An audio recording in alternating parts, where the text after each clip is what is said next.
Um,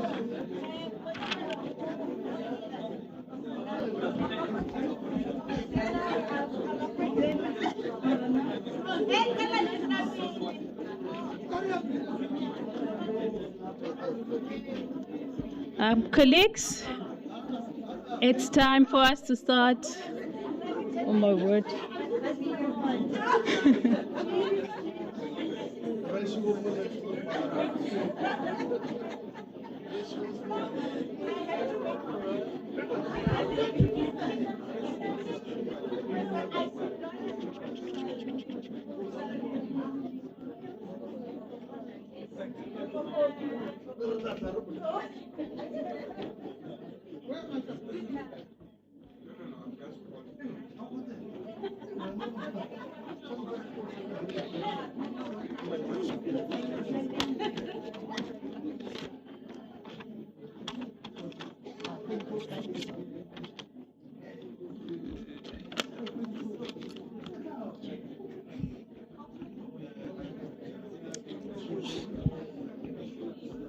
Good morning. Good morning to our members of executive management, our deputy vice chancellors in attendance, our executive deans, our heads of the departments, our distinguished guests, our colleagues and students. Ladies and gentlemen, welcome to Tshwane University of Technology, and we are happy that you have joined us on this special occasion. Allow me to introduce myself. My name is Ntombi Zotwa Memane, a section head at the Department of Electrical Engineering, and it is my pleasure to serve as your program director today as we are celebrating the launch of a book on work-integrated learning. Work-integrated learning, colleagues, is more than a curriculum requirement. It is an important bridge between what students learn at university and what they actually experience in the workplace. When I was preparing for this event, when I engaged with the book, what personally stood out for me was that although the book is written from a human resource management perspective, but many conversations around work-integrated learning extend beyond a single discipline. And you will see that whether we talk about student mentorship, whether we talk about industry partnerships, or whether we are talking about developing workplace competences, many of us sitting here can recognize those conversations. And I think that is what makes this occasion more significant.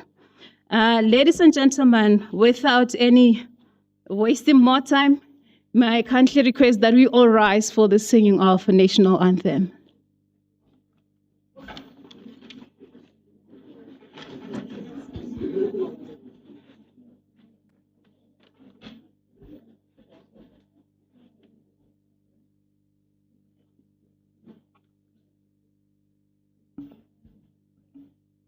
We are ready, DJ, for the national anthem.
Die Blau van onze Heer.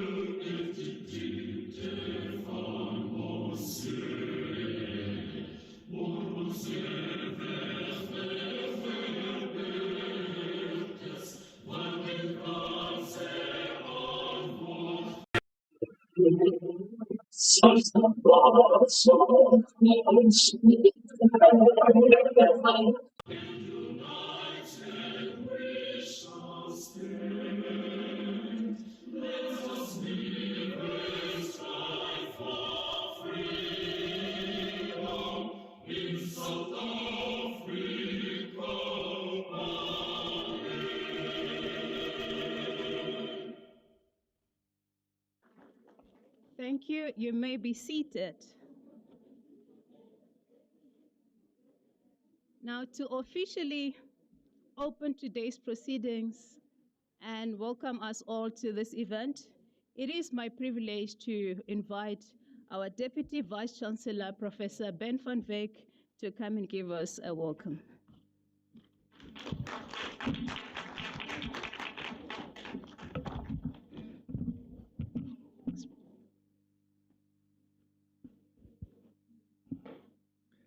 Good morning, everyone. I'm Prof Ben van Wyk, the DVC DLT at the Tshwane University of Technology. So, and I'm saying that on purpose. So what distinguishes a University of Technology from any other or traditional university? What exactly is our claim to fame? The answer is that through work-integrated learning, we produce graduates who are work-ready and can immediately contribute in the real-world environment. Colleagues, if we lose this edge, we might as well close our doors and throw away the keys. We will then lose our reason for existence. So this is a very important topic. Work-integrated learning enables students to apply theoretical knowledge and technical skills in authentic workplace settings. Through structured exposure to industry practices, equipment standards, and professional expectations, students develop competence, problem-solving ability, confidence, and, very importantly, an understanding of workplace culture. It also helps students connect classroom learning with real occupational tasks, receive feedback from experienced practitioners, and build networks that may support future employment. It is therefore with great excitement and pride that we gather here today to celebrate the launch of this remarkable new book on work-integrated learning, designed specifically for human resource management or HRM practitioners. This guide is more than just simply a book. It is a comprehensive resource that addresses the most current, critical, and evolving themes shaping future HRM. In today's dynamic workplace, the role of HRM professionals has never been more complex and more vital. The workplace is becoming increasingly diverse and technology-driven, requiring organizations to develop new skills and adapt to unprecedented, never seen before challenges. This book expertly bridges theory and practice, enabling practitioners to lead with confidence and insight. Even though this book covers HRM themes, it also covers other skills such as teamwork, attitude, and communication. These skills, sometimes seen as soft skills, are crucial for any graduate seeking will placement or any job opportunity. Crucially, this guide places a strong emphasis on organizational justice and fairness, principles that are foundational for building trust and commitment within any workforce. It highlights how transparent governance practices and ethical decision-making not only protect organizations, but also create environments where employees feel valued, respected, and motivated. The focus ensures HRM practitioners are equipped to promote fairness at every level of the organization, when they engage WIL students or when they engage graduates. In addition, the book presents a forward-looking perspective on work-integrated learning graduates and students, recognizing them as emerging talent. Instead of seeing WIL students merely as learners or interns, this resource positions them as valuable assets with great potential to drive innovation and growth within organizations. By nurturing this mindset, professionals can build stronger talent pipelines and create meaningful development opportunities that benefit both WIL students and also employers. In my view, this book will become an indispensable tool for HRM professionals seeking to stay ahead of the curve, implement best practices, and add strategic value to their organizations. It is also a testament to the power of work-integrated learning, learning that not only happen when we are in a classroom, but the real learning that happens when real-world experience comes into play and into the picture. I would like to congratulate Prof Maleka for this outstanding contribution.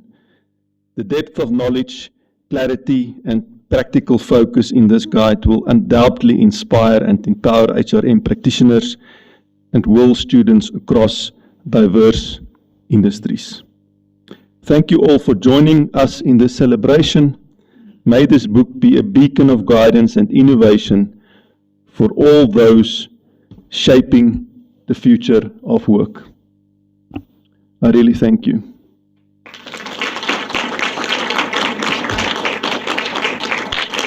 So now that the formal speech is over, I want to say something from my heart. In 2019, Prof Maleka and I was part of a cohort of TUT managers that did the Agailia MBA. Part of that MBA was a thesis, right? Now the rest of us just wrote the thesis and got the certificate. But very like him, you know, like the overachiever that you always have in the class, he went ahead and converted that work into an excellent book. I encourage you to go and just page through this book, because you will see that this is not just a collection of, you know, past information or just a reflection.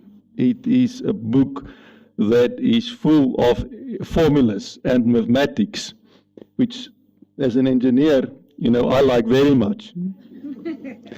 It's a book that took time to write, and a book that contains a framework that I think, if we adapt it even in any WIL environment, will dramatically improve the quality of WIL. So that's on a personal note, Prof Maleka. Thank you so much.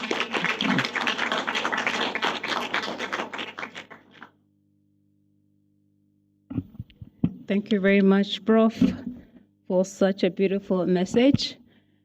Ladies and gentlemen, as Prof has indicated, we are not only gathered here to celebrate this book. This also creates an opportunity for us to reflect on how are we preparing our students. Maybe that's one thing that I will ask you to just sit with.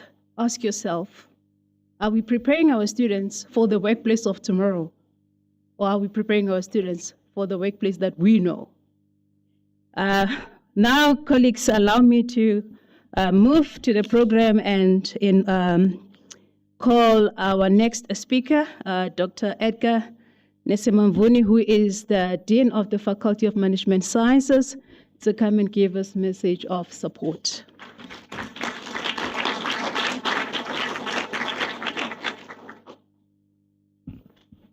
Morning, everyone. You can see me, ne? Okay.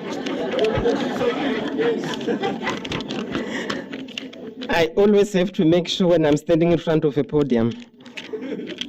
I think most of them were made in Norway or somewhere like that, or Sudan. Good morning, everyone. As the program reflects, it says I'm supposed to give a message of support. When this request came, it came during the recess. I did not know what is expected of me. I must come and say, my friend, I support you. Then I go back and sit. Then the program comes, there's 15 minutes. And I was thinking, are they sure they want me to speak for 15 minutes?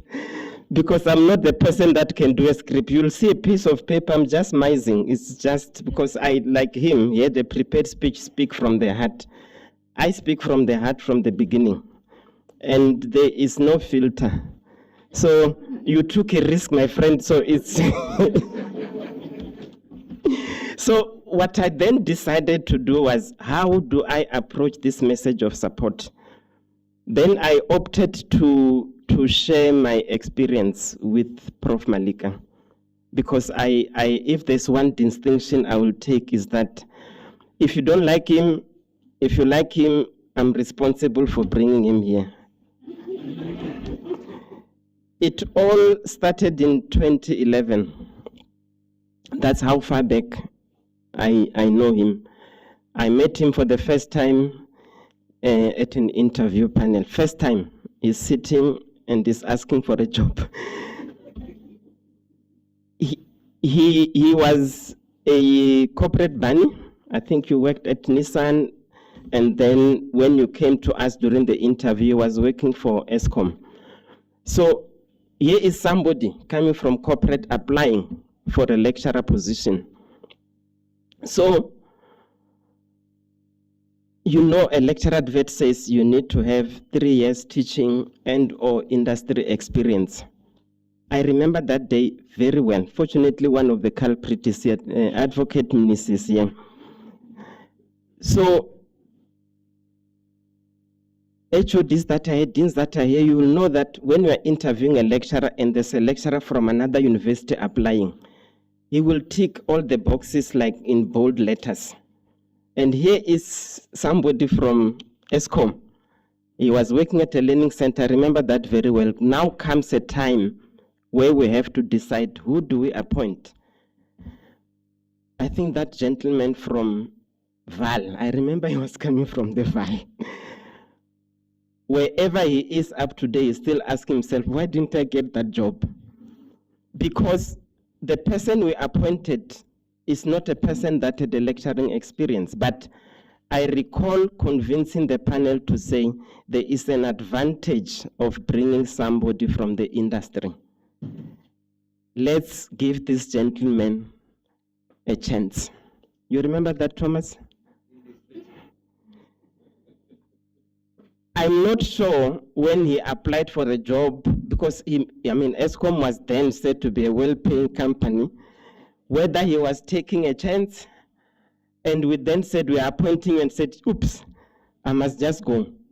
Now, he comes to academia, no academic experience. I'm right, ne?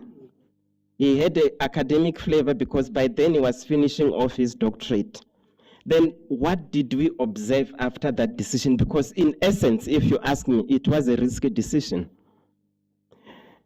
He came to TUT, he becomes a lecturer, and it was like you took fish from mud to water. Here is somebody who then started writing papers. So you can do the calculation. He started here in 2011. It is 15 years. If you look at his CV, 15 years, papers he has written, students he has supervised. Please remember, it's from ESCOM. Ne? I sometimes think maybe if we didn't take it, we wouldn't have had load shedding, but anyway, be that as it may.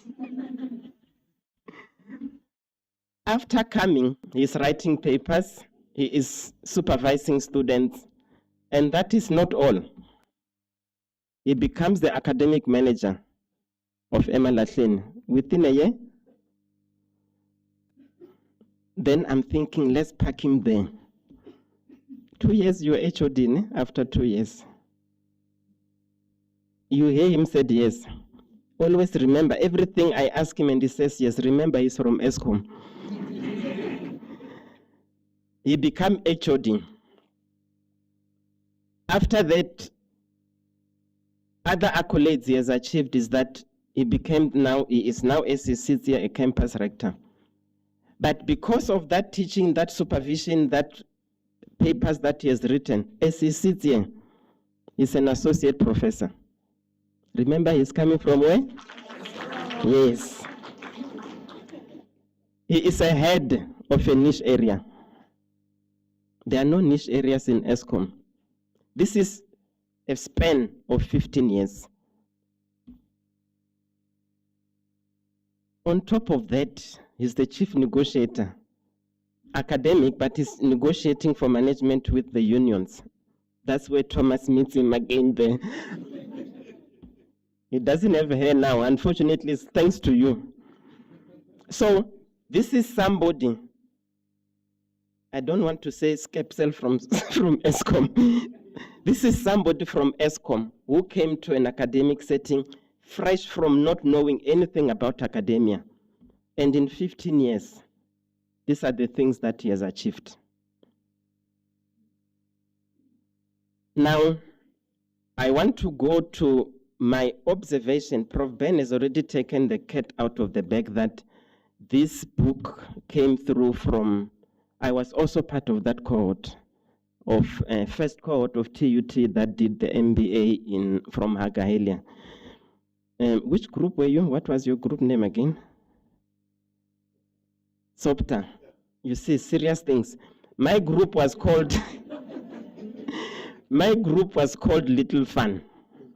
The goofiest group in the team. We were, if there were times where they were putting names for noisemakers in the class, I will be the first on that list. And my group, as Prof has indicated, we were supposed to produce a mini dissertation, not even a dissertation, Prof. It was a mini dissertation. I'm observing him in the classroom. By this time, this fish is not just a tilapia, it's a dolphin. We are playing. I'm playing with my group in the class. They used to get very irritated with us. Part of our play, Shafika,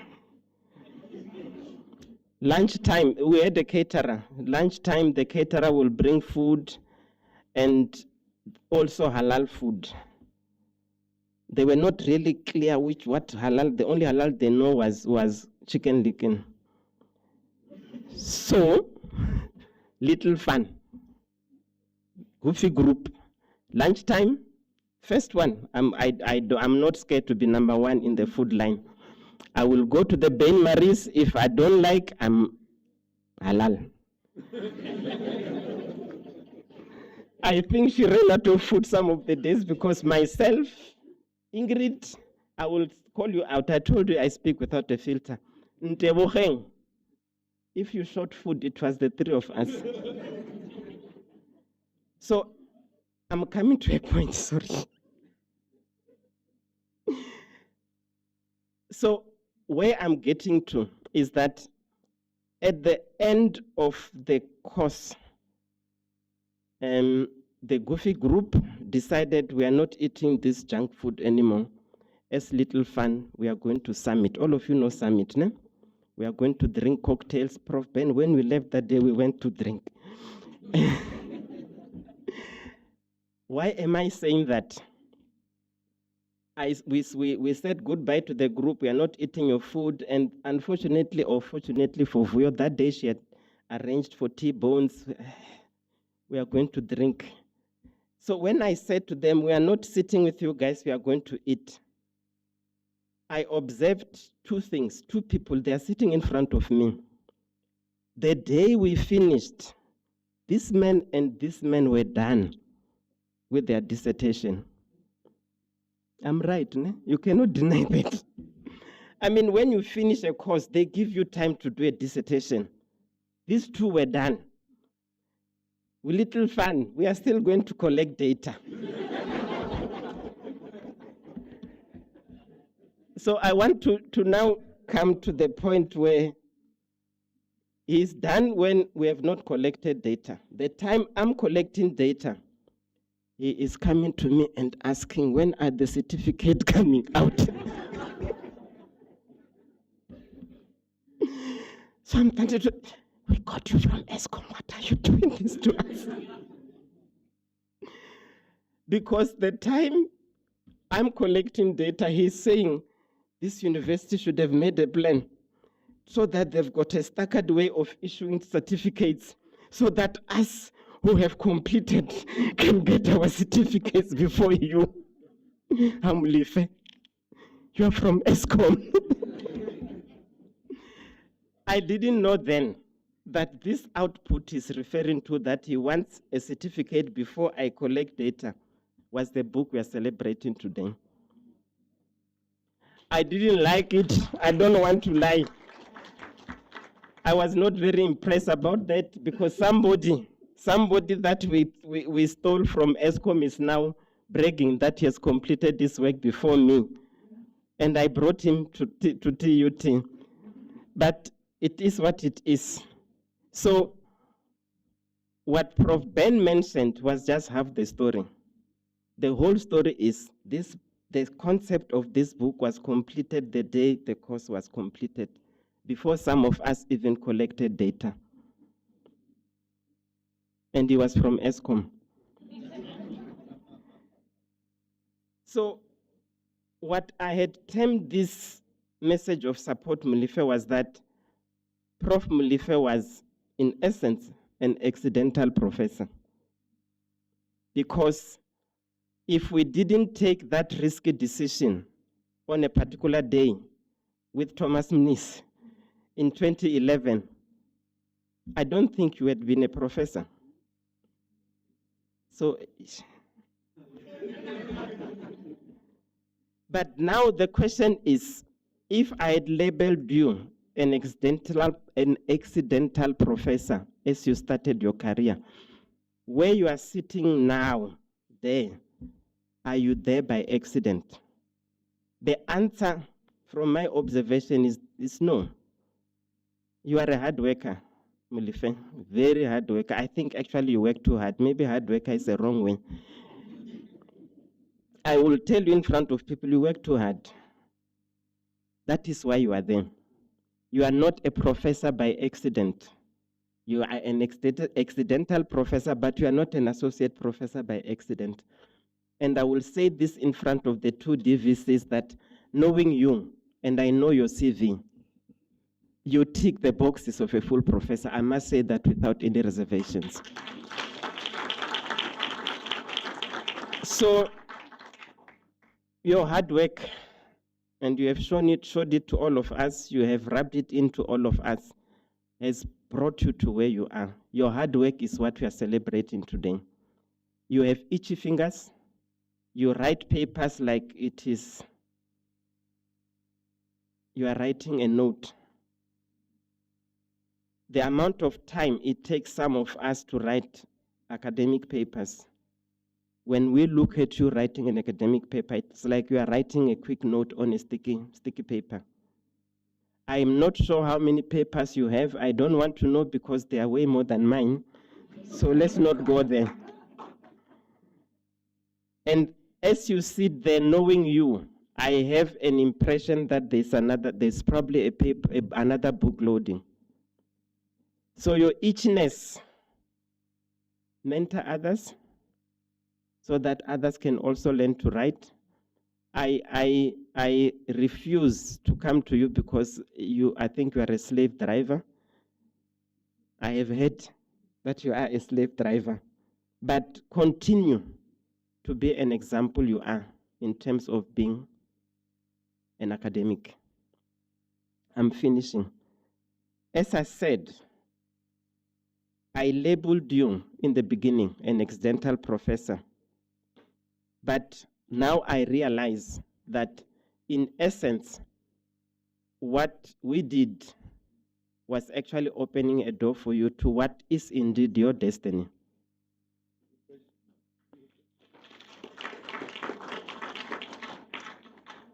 The good professor. So congratulations on this book. I will never forgive you for wanting a certificate before I collected data. But I will always remind you, you are from ESCOM. Thank you very much.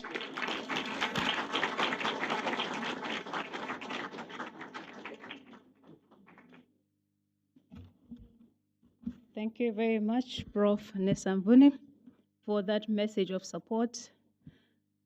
Prof Maleka, may your hard work rub off onto all of us in this room. Ladies and gentlemen, now we move to the congratulatory message and the keynote address. It is my pleasure to introduce our keynote speaker. Ms. Nadia Starr is the Chief Executive Officer of the South African Qualifications Authority, an executive agency of the Ministry of Higher Education and Training. Ms. Starr is a career civil servant with most of her experience in senior management and non-executive director roles in the public sector, working in education and training policy development, quality assurance, and youth skills development. She has previously served as the Chief Executive Officer of a high-performing sector skills council. Ms. Starr holds a bachelor and a postgraduate degree in psychology from the University of Cape Town and a Master of Education from the University of Witwatersrand, along with several occupational certifications. Ms. Starr currently serves as an Executive Director on the board of the South African Qualifications Authority and Non-Executive Director on the national boards of the Human Resource Development Council of South Africa, National Skills Authority, Quality Council for the Trades and Occupations, Councils on Higher Education, Quality Council for General and Further Education and Training, as well as the international leadership roles as the President of the African Continental Qualifications Framework, and Non-Executive Director on the boards of the Groninger Declaration Network and the United States Qualification Framework. Ladies and gentlemen, please join me in welcoming the Chief Executive Officer of the South African National Qualification. Sorry for giving you stress about the time. Okay. Good morning, everybody. I apologize for putting you through that very long bio. None of that is really, I think, relevant to the conversation today, or much of that is not relevant. I think what is relevant is I come from a TVET system. I have worked in the TVET system. I have worked in skills development for most of my life, and I am not an academic. So I am in esteemed presence here, and I do appreciate the opportunity to engage you as a civil servant and as somebody who appreciates the work that is done at this nexus between, of course, academia and these experiences that change lives on a daily basis. So Program Director, Professor Maleka, leadership and colleagues of Tshwane University of Technology, distinguished guests, members of academia, industry partners, professional bodies, students, learners, lifelong learners like myself, ladies and gentlemen, good morning. Is it still? It is. I apologize, I was rushing from Johannesburg from an earlier engagement, and I know I kept the program director wondering, but good morning to you all. It is really an honor and a privilege to join you today, to join you today at the launch of this important and timely publication, Work Integrated Learning, a Human Resource Management Perspective, a Practitioner's Guide. I extend warm congratulations to Professor Maleka for this significant contribution and to TUT for creating a platform where scholarship, practice, and national development can meet in such a meaningful way. A book launch is always more than just the release of text. It is the introduction of an idea into public conversation. It is an invitation to all of us to read, to debate, to apply, and to improve practice, and this one in particular. This book enters our national conversation at exactly the right time, because South Africa continues to face a major challenge. How do we ensure that learning leads not only to certification, but to capability? Not only to knowledge, but to competence, and not only to individual achievement, but to social and economic development. These questions sit at the heart of work-integrated learning. They also sit very close to the heart of the National Qualifications Framework as an instrument for transformation and social justice, and close to our mandate as the South African Qualifications Authority. Allow me today to speak from SAQA's point of view, the perspective of qualifications, learning outcomes, quality, access, mobility, progression, and recognition, and lifelong learning. I want to reflect on why will matters within the South African National Qualifications Framework, the NQF context, and why a human resource management perspective is so valuable, and why the publication we celebrate today can help move us from policy intention to practical implementation. By way of introduction, and I hope many of you don't need to be introduced to SAQA, but we are a statutory body. We were established by a democratic act of parliament, and in fact we were, the SAQA Act of 1995 was the first education act of the democratic parliament. And this is significant because it is an act and a legislative intention that intends to bring things together and create inclusivity, transformation, and equality.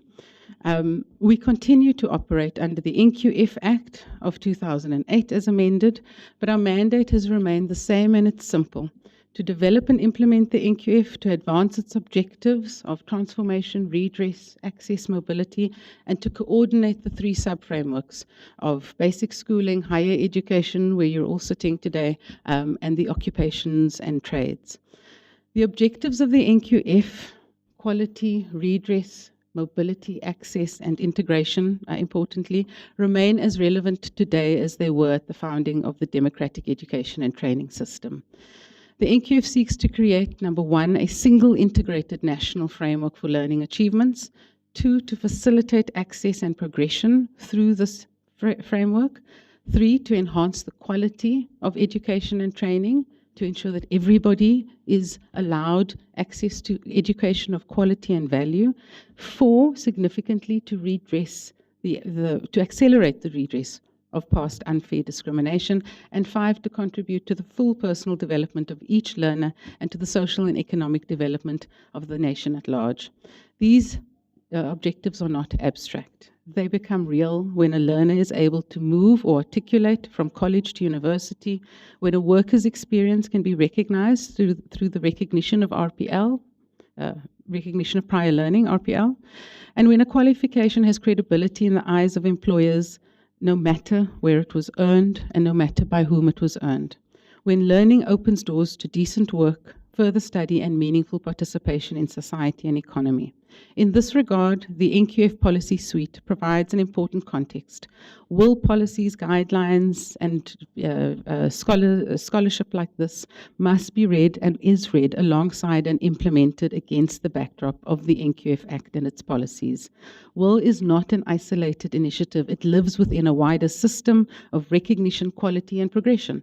Importantly, that wider system includes many partners whose collaboration is necessary. SAQA, the Quality Councils, the various departments of higher education, basic education, employment and labor, and others, industries, institutions of learning, organized labors, learners, and communities. No single institution or entity can deliver will alone. A national system requires coordination, shared language, aligned criteria, and a common commitment to quality.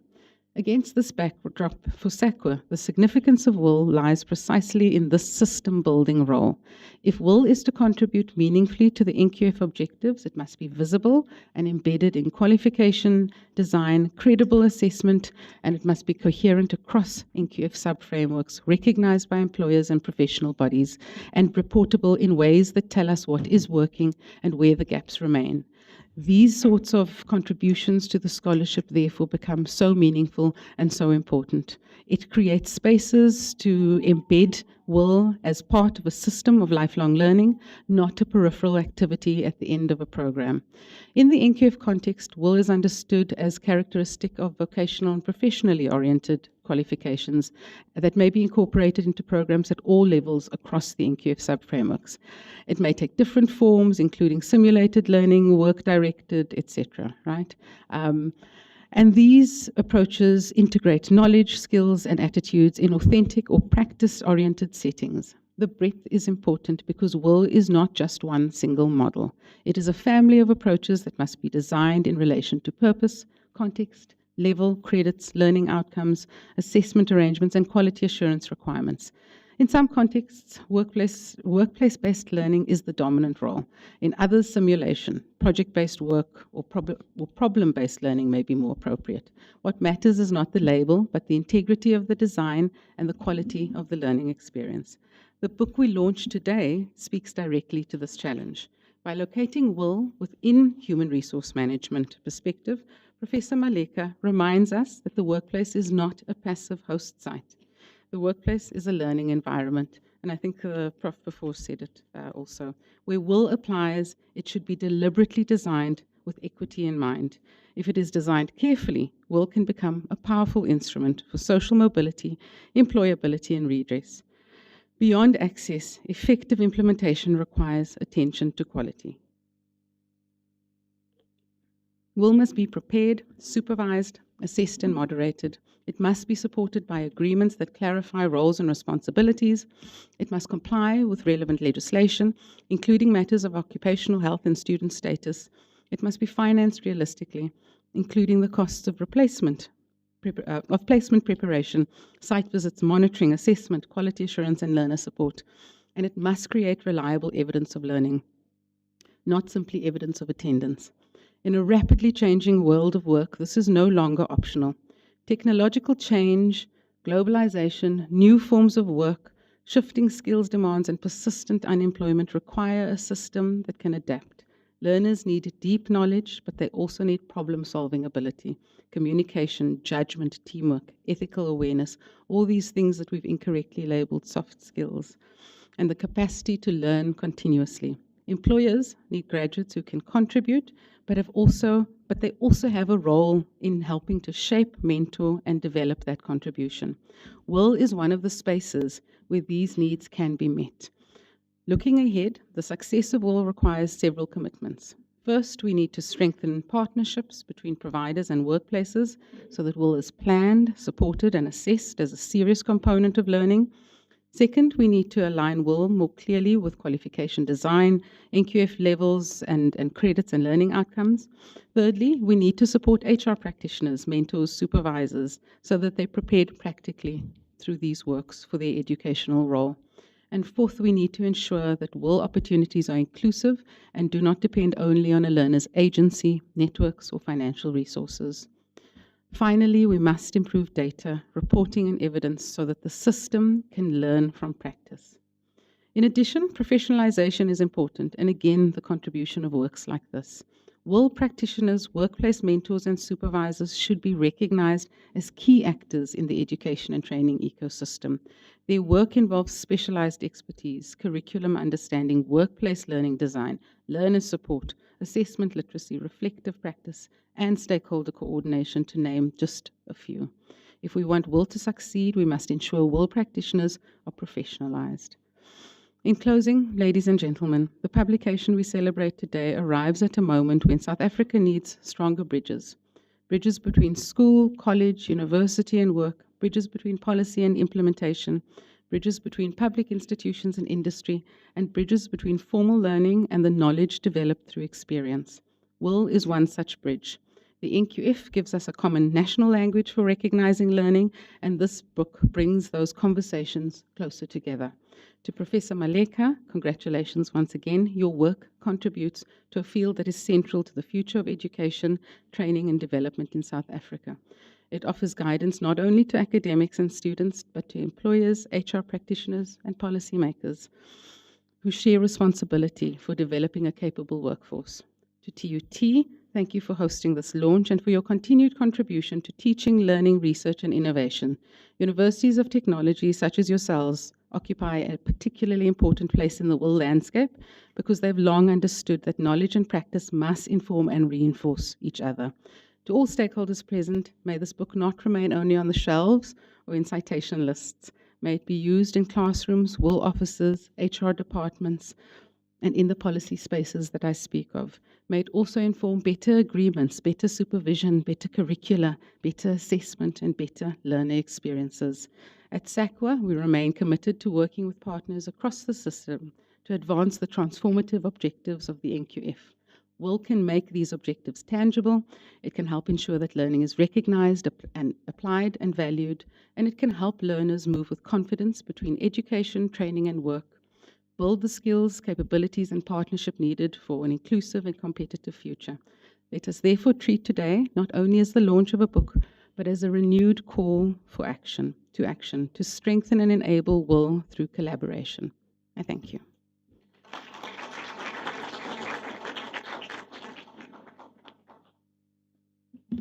Thank you very much, Mr., for that insightful keynote address. Colleagues, ladies and gentlemen, we now come to the heart of today's celebration. We know that every book has a story behind it, why it was written, what it seeks to contribute, and the journey that brought this book to life, and perhaps mostly what comes next after this journey. So these are some of the conversations that we are about to explore as we engage with the author as well as our discussant.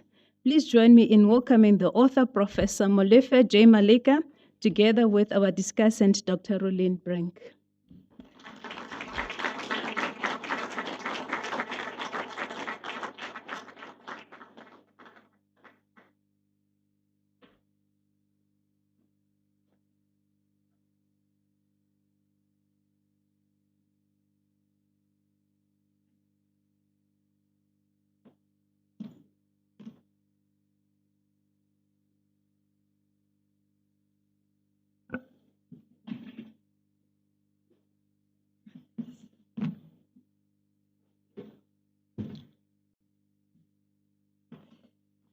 Thank you, Program Director.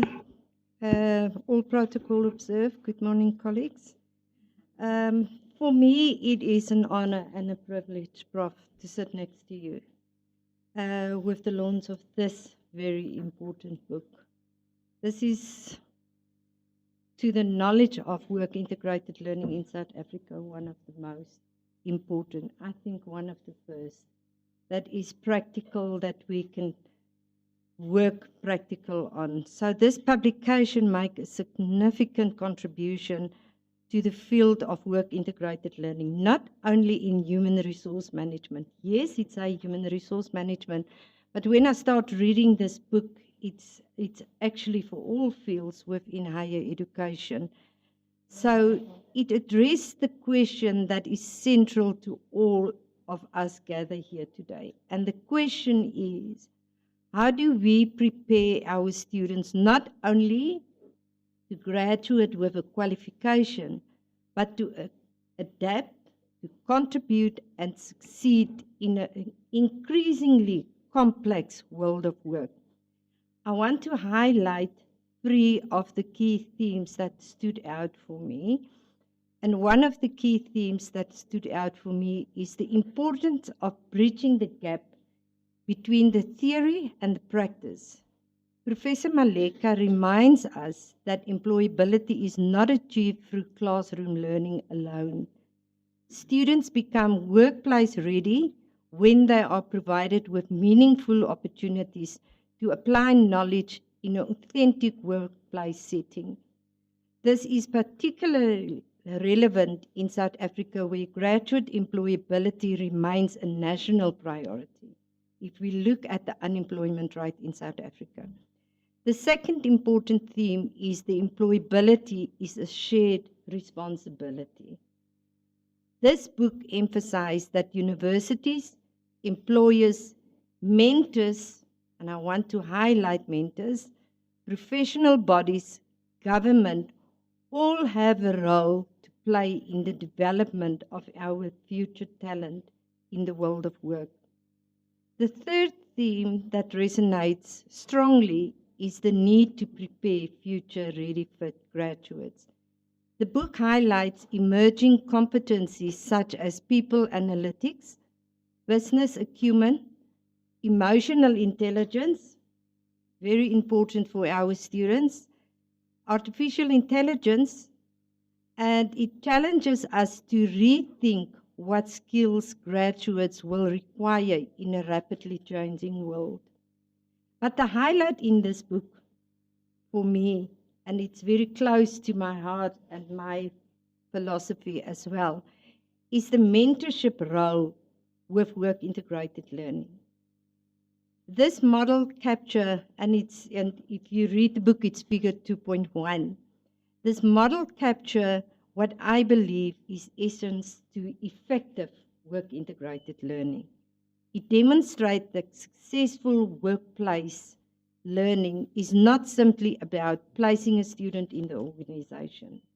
It is about creating meaningful developmental relationships through coaching and mentoring and guiding and feedback and support. This figure resonates strongly with my own philosophy.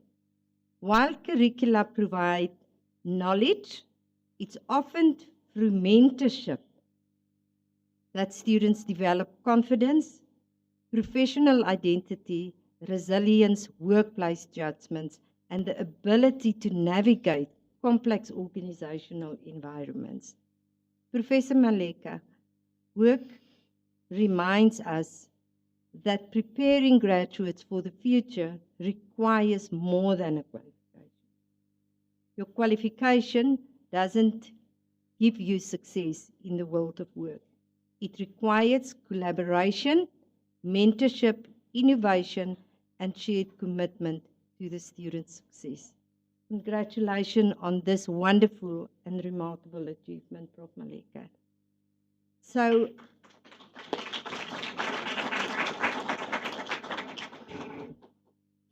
I think before I ask you a couple of questions, or can I carry on with my questions? No. I asked him if he wants to present, and he said to me he wants to have it informal. So my first question is, Prof, listening to Dr. Nesamvuni and Prof Ben this morning, I only know you for the last 3 years. I only at TUT for the last 3 years, so work-integrated learning is my passion. And when Prof Maleka asked me to write the foreword for this book, I was really honored because it is something very close to my heart.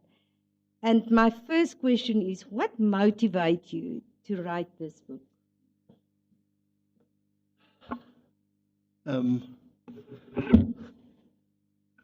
Before I can say anything, I also want to speak from the heart. Because everybody has been speaking from the heart. No man is an island. We are created by people. You see what Dr. Nesamvuni was saying? He was also economic with the truth. Because firstly, when I started, I was enrolled on this program. I was an HOD at People Management and Development.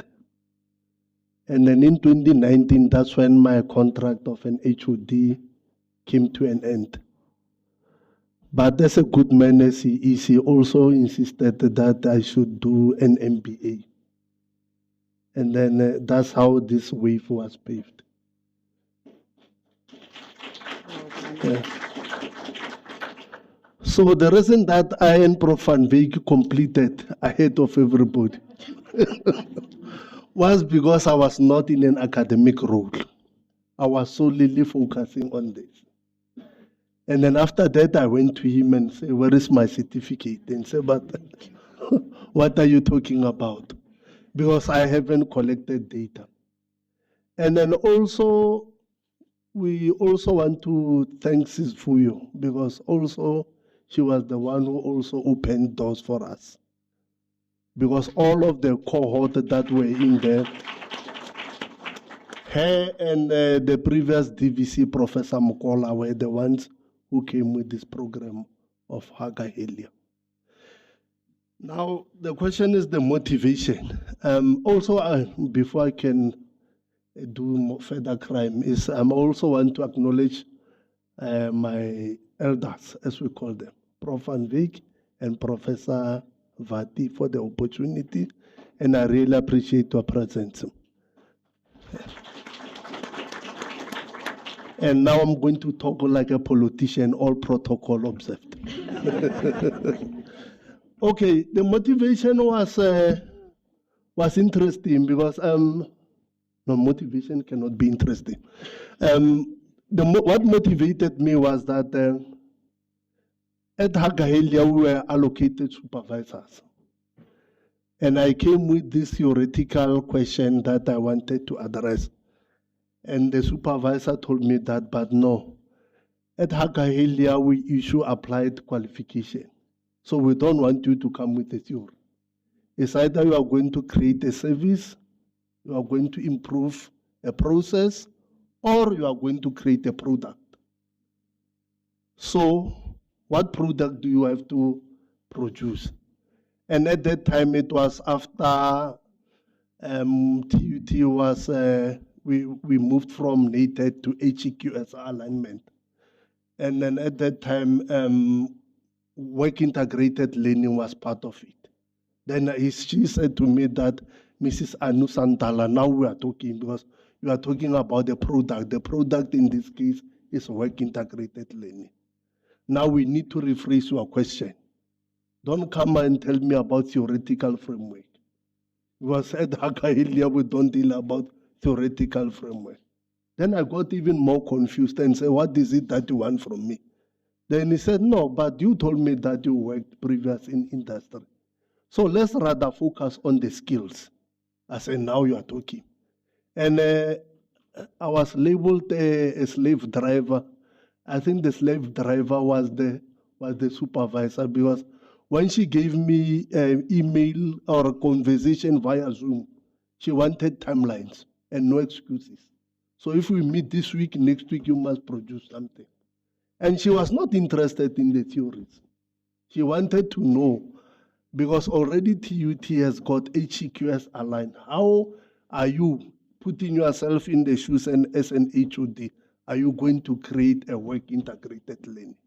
I don't want theoretical frameworks. I want the program. So coming from a traditional university, at UJ they used to have students of industrial psych. I come from industrial sociology. So the student of industrial psych, when they go and do their will program, they had a program. So she said, "No, take what you have. What is it in HR?" I said, "In HR is OD and learning and development." Then she said, "You can allocate it on your will 33%. What is another module? Labor relation 30%, the other one 33%. And when you calculate them, they give you 99%. And then when you round it off, it becomes HR. 100%. So she said that, "No, this is what I want from you. Don't come and tell me theories." Then she said, "No, because you are an academic and you have been out of the industry for quite some time. You are not going to be very helpful. Let's rather use an inductive and a grounded theory approach. Go and get people from the industry, those who are in OD and learning and development. Go and get somebody who's in labor relations, and go and get somebody in remuneration and benefits. They are going to give you the skills that are needed." So that's how the book was motivated. And I must say she was giving me a hard time because she wanted to complete. And I think Hagahelia also had the expectation that since we were the first cohort in South Africa, they wanted this program to work. So there were no slip-ups that one have to do. So that also motivated me. And I also come from, I've worked at Nissan South Africa for almost 10 years. And that on that 10 years, 7 years of it, I was a graduate coordinator. So I used to come at Pretoria Technicon some years ago, University of Pretoria. I've been to Rand Africans everywhere. What I could see, especially during interviews, was that when you start asking students questions, they start biting their nails. They couldn't have what we call in psychology self-efficacy, and then those are the things. So that's actually, and then what I started doing, as Dr. Edgar said, I've got the curiosity mind. I went to the library, Googled. There was no book that was focusing on skill-based, but most of them, they were focusing on theoretical part of work integrity. And TUT is an applied university. So we had to come with something that is going to be groundbreaking. That's wonderful. I want to thank Dr. Nisanvuni to appoint Prof Maleka because that was actually the perfect appointment. Because I believe that we need people like Prof Maleka with industry experience in order to be the right mentors for our students. So, Prof Maleka, can you just give us a overview, a high-level overview of the key themes that you covered within the book? So just to tease for the people to please read this book. There's not just read by reading it, but applying this book in your curriculum. And it's not only for HR, really. It is for all disciplines. Prof? Thanks. I think one of the key themes when I was engaging people from industry was that the students that they engage with, not only at TUT, but all over, students, they lack what they call business acumen. So what is business acumen? Business acumen is student who's curious, who want to know what the company is all about. That is number one. Number two, students who understand financial statements. Not how to calculate the formulas per se, but they must be able to understand how do they work. Like, for example, students should understand what is the meaning of CPI, if we can use it as an example. Because if you talk about the CPI, Consumer Price Index, if the company is paying employees below that Consumer Price Index, what does that mean? It means somebody is going to get poor.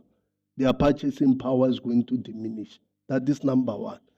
Number two, they also spoke about, I think Ms. Nadia warned about calling soft skills, but can you permit me to use the word soft skill? That's what they called soft skill. They said most of the students that they engage with, they come with theory because you teach them theory, they know what they're talking about. But what they lack most is things like time management. A person doesn't come to an interview on time. They also talked about work ethic. I remember one manager was telling me vividly that she hired one of the Will students at her company, and then she told the Will student to go and print papers for the interviews. And the Will student refused and saying, I am a graduate from X university. I don't print papers. Sure. She also told me that as much as you teach your students theory, but there's something that your students are lacking. And one of the things that they spoke about is Excel skills. Because a student in HR need to know how to manipulate formulas. And then they said that your students, they lack basic mathematical understanding. Like if you can say, what is the expenditure or labor as an expenditure of labor cost as an expenditure, as a percentage of expenditure. They were lost. They didn't understand. What is the total number of employees, students? They were not aware of. So those are, they said, are the skills. The other one that they said that the students from HR, they also need to understand matrices, like matrices or like time to hire. How does it affect employee? Quality of hire, all those kinds of things that they spoke about.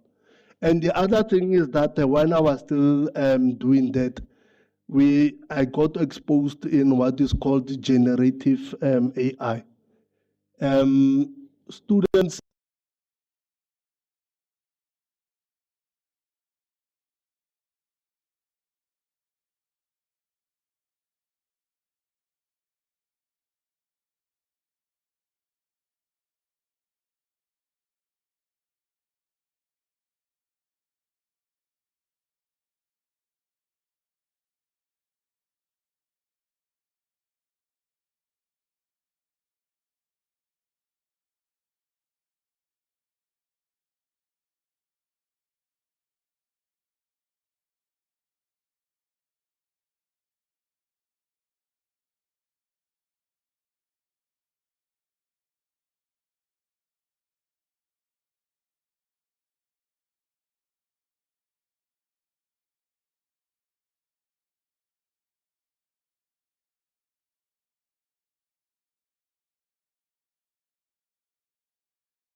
will be an impact.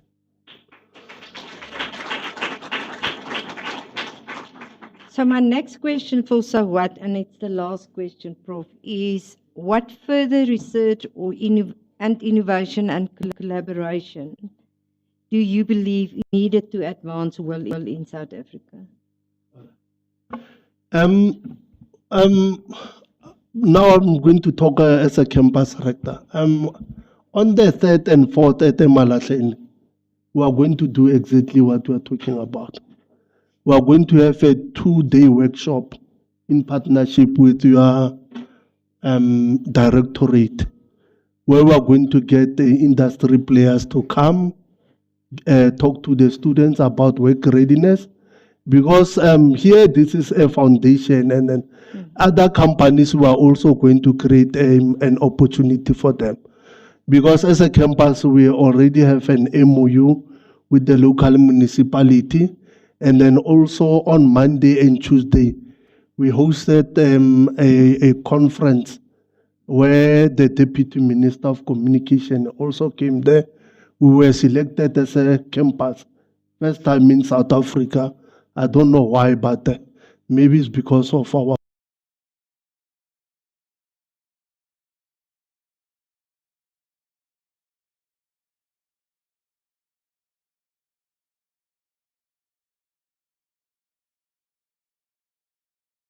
our students, not only at the Malahleni, but through TUT to a university. I don't want to do a theoretical qualification, but I used to want to do applied learning. The first university they should think of, it should be TUT. So this is the breaking ground that we are saying. Like everybody, when you went to America and you say you want to go to an applied university, everybody will say MIT. But we want people, when they say throughout the whole of Africa, like I also said, there's no book like this. They should be talking about Tshwane University of Technology, so that we create such graduates.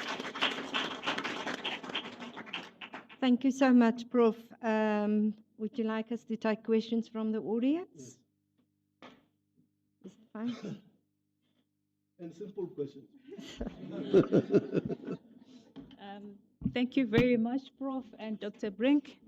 Colleagues, when you have a question, may I kindly ask that you raise your hand? I will recognize you, and then before you ask, just briefly introduce yourself. So we've got 1, 2, 3. So let's take 3 first, and then we'll give them a chance to respond to your questions, and then afterwards we'll take another set of questions. So we'll start with you, gentlemen. Do you have a microphone?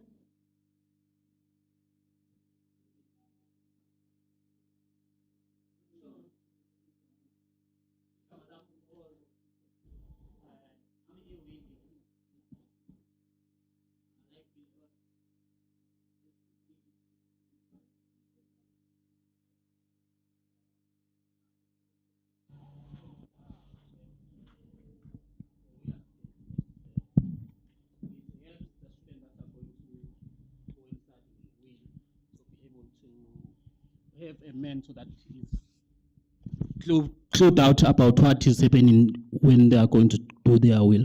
So my question would be that in your years as an HR practitioner and as a working, do you think that TUT is doing will right?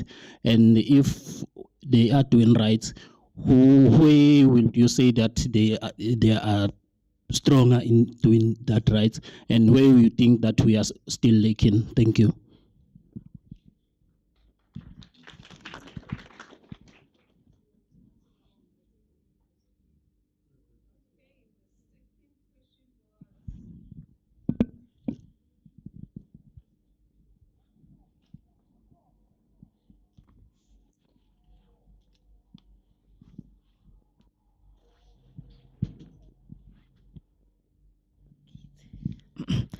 Good morning.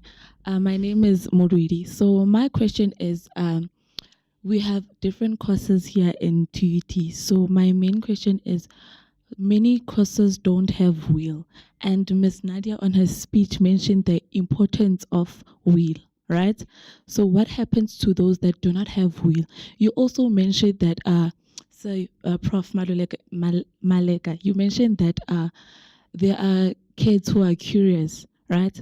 So what happens to them where your course does not have will, but you're curious, you want to learn, you want to have that experience of what's happening, you want to have something that's tangible to say that, oh, I know something, not only theory, but also practical things. So what happens to that, to those kids? Do you have a solution for them, or you're still coming up with it? And also, especially to those who are curious, as you said, that there are kids who are curious. So can they come and say, can I have a place where, can you guys place me so that I can have something in my hand, not only theory? Thank you.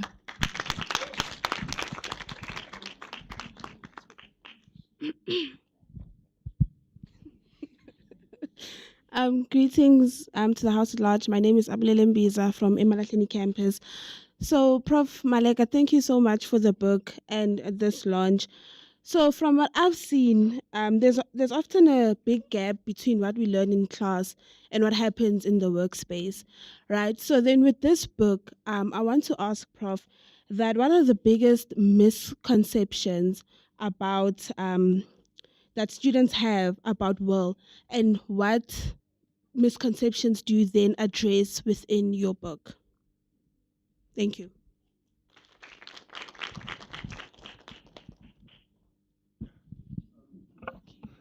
Thank you for the wonderful questions. Now you see I'm being cross-examined. All right. I think the first question was about what is TUT doing right and what can be done to be improved.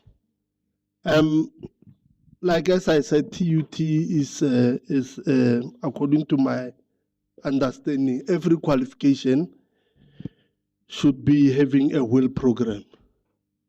Now, will on its own has got the variants. We've got what we call a simulated will. We've got a workplace will. So as much as simulation will is addressing what will is doing, which is previously what was happening during COVID. What TUT is doing under the leadership of Prof Van Wyk in partnership with Dr. Brink is that even with the research that we have done, it has shown that workplace will is the best one. So that is why right now, all the students who are taking them through workplace will. So workplace will, it will only happen when the industry is closer to the university. And this is what even at the Malatleni we are saying that in September we are going to do that in partnership with Dr. Prince Directorate, that we bring as many companies as possible. And once you've got MOUs, in my view is that if you can get a company that can sign an MOU with us for 10 years, that will work. We know that that company annually, it takes plus minus X number of students. That will work. So moving from simulation to workplace will, that is the way to go. Because that's where students get real work experience. And that's why even as a campus, we are going that direction. And not only at the Malatleni, but even here yesterday at Pretoria West Campus, there was a similar initiative. So that's what the university, the direction that is taking. Issue of curiousness, Dr. Brink was also economic with the truth because she's also coming up with a framework of mentorship and coaching. Because with that framework, what is going to help is that as much as possible, students will be allocated mentors, not only at first year, but also at second year and also at third year. Because as I started, I said that no man is an island. Even myself, if I can divert a bit, the reason that I am what I am today, because there was a professor, my former supervisor at UNISA, who has taken it upon herself, is Professor Carol Elias. I am what I am today because she's the one who has paved a way for me. She's even right now, when I need any guidance, I go to her. So getting a mentor or a coach it will help a lot because it will also assist you in that. Because even if you can look at programs like entrepreneurship at management sciences, they are also bringing business coaches who will come and assist students to how to create a startup. They come and do presentations. They look at the business that is viable, and then after that, the students are given seed funding, and then they work. Like even at our campus, I can proudly say there is a student who has already opened a shop. The student, how she started was that at the second year, third year, she experienced challenges with the NSFAS payment. But what she did was that with the money, that little that she had, she started selling acha in the bus, creating a market from herself. The campus assisted her. She got funding from NYDA. Currently, she's running a shop of her own. Because that's what, as a campus, we want to do. We don't want to only create CV careers, but we also want to create people who will also create jobs for others. Thank you. The other one was the gap between workplace and theory. The world of work is changing. And then what this book tried to do was that I would have also gone and read the previous studies and said this is a theoretical gap where it is. But when I was talking about an inductive and grounded theory approach, was that I did not want to write. I wanted the business people to tell us what is the skills that they want in the workplace, so that this book can address that gap. Because as an academic, if you can tell me to go and write a conceptual paper, I will write it. But does it address what is needed in the workplace? The answer is no. And then that's why we are saying with this book, we have managed to create a framework. But that framework, because this book, what it was trying to achieve was what skills should be included in the workplace or in the work integrated learning. Not what concept, but what skills. And I, for one, as an academic, I wouldn't have known all those skills. And they keep on changing. Like, for example, when I started in 2020, I did not know about generative AI. But right now, we are in that space. And the question is that what do we do with the generative AI? It means that as a campus and also as a university, we should guide students in that direction. Because no matter we like it or not, after you have graduated here, AI is going to be part of your life. Yes, thanks.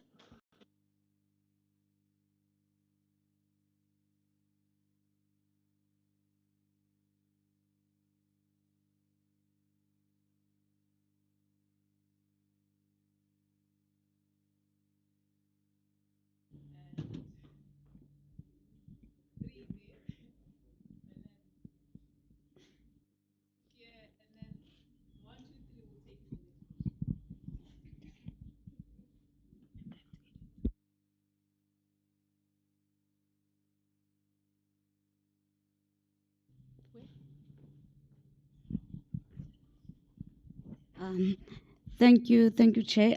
I have two questions. Can I ask both my questions? Okay, so the first one, I just want to first, congratulations, Prof, on the book. I just want to find out, how do you think we should measure the success and the impact of WIL initiatives? And then my next question is, we know that we do have a very high youth unemployment in the country, and I want to find out, how can we leverage WIL more effectively so that we can improve graduate employability and we create more meaningful pathways into labor market? Thank you.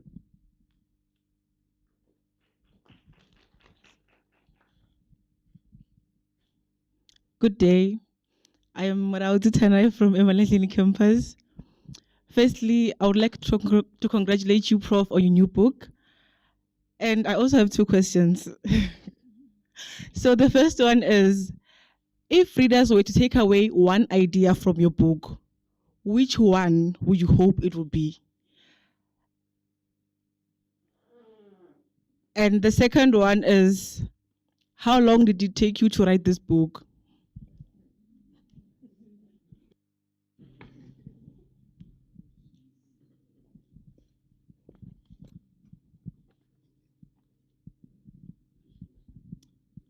Thank you. My name is Kona Dlamini.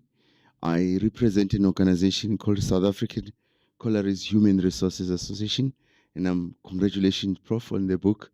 And we are quite excited to also be part of this evolution in terms of making sure that we integrate learning in every space that we do within the HR.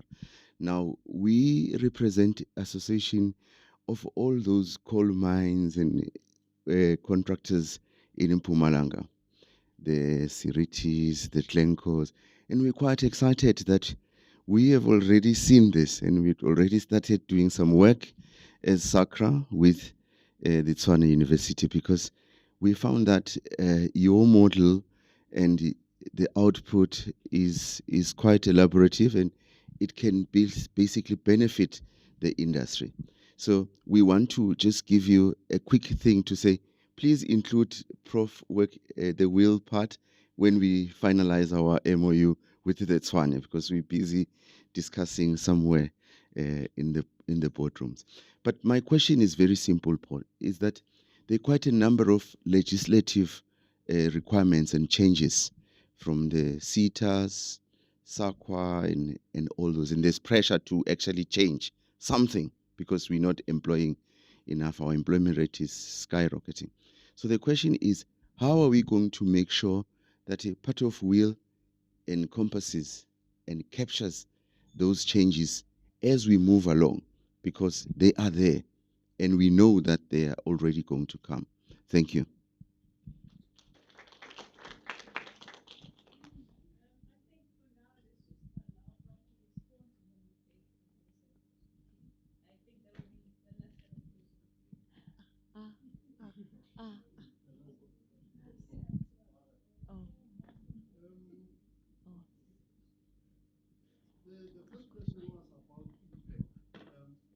Sorry.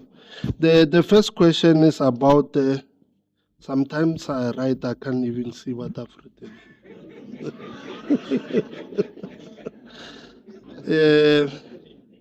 The first question was about impact. For me, even though we acknowledge that unemployment is high, for me, if I meet a former student of Tshwane University and say that through the program that I went through and the exposure that I've received, I am employed or I'm creating something, I will say that is impact. And I'm not saying it should only be one, but what I'm saying, even if it is one, it is it's an impact.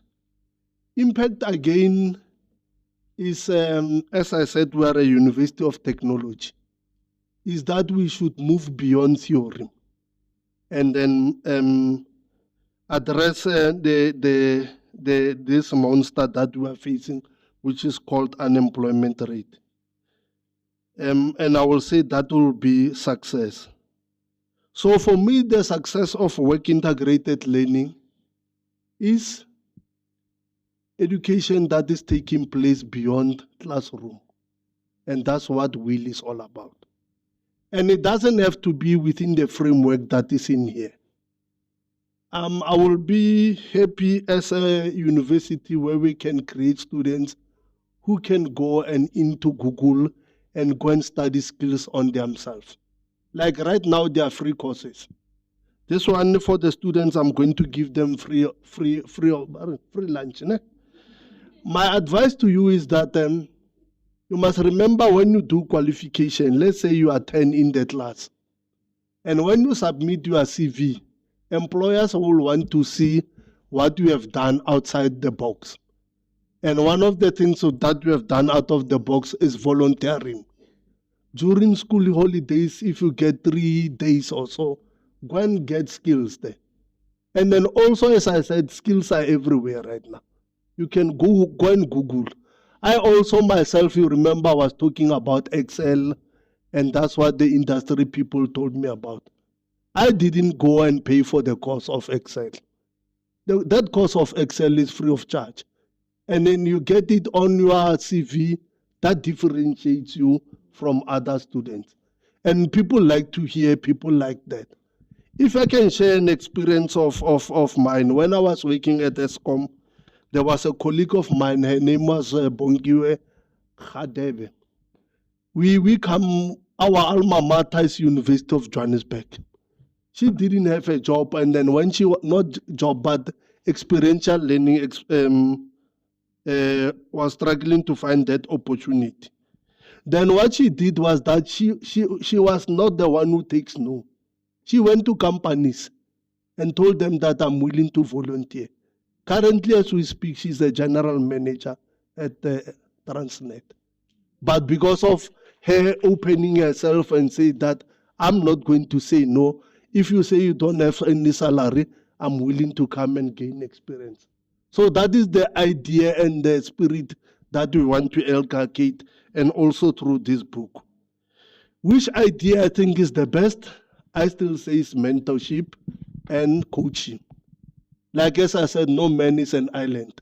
And in order for you to move through the path, you need somebody who will hold you with a hand and say that I've gone through this, this is not the way to go, and this is how to go about it. How long did it take to write the book? It started in 2020. Actually, 2019. Yeah, when I was doing data collection. And we were so fortunate, like as I was giving Ausvuo flowers, through TUT, they also organized for me to go to Hagahelia to spend 2 weeks there. To can see at Finland how they are doing their work integrated learning.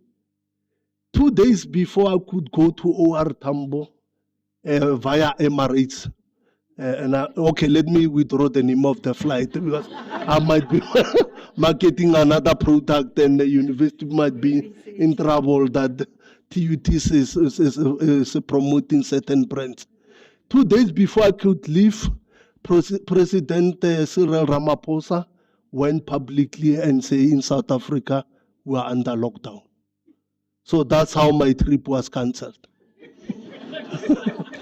And then from there, then I had to have another plan. Then after that, I wrote, I got one publisher. I won't mention the name of the publisher. The publisher reviewed the manuscript version 1. They say, go and do these corrections. And then after that,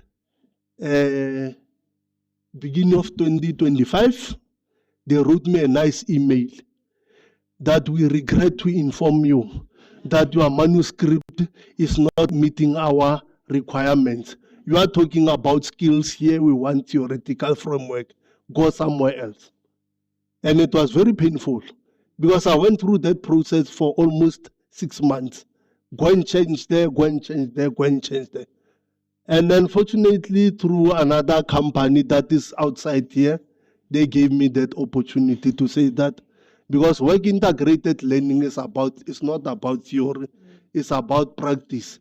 Then we will give you that opportunity. That's how this book was captured. I like what the company was saying, and then it's also around doing bank. And so, Sis Buntle, please get the business card. The company should be at the Malatleni on the 3rd of September when we do that. Because one of the things that I always get the hammering is that at the Malatleni, you are in the middle of industries. But the industry is very far from Emalatleni. So this is the opportunities that we are doing to bring industry close to Emalatleni. With regards to legislation, I think as a university we have to go with what the law is saying. And we are looking forward to the collaboration. Thank you very much.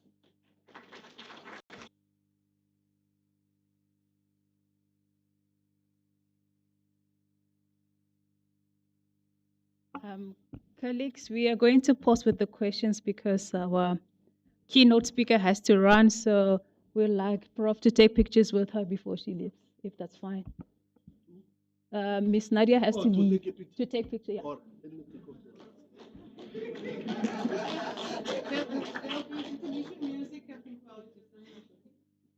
She has already has a copy. She got it. I do have a copy. Oh, yeah, let's take a picture. It's in the car. But yours is Would you like me to stay here for the next question? Are you not going to join the pictures? The No, management? it's his book.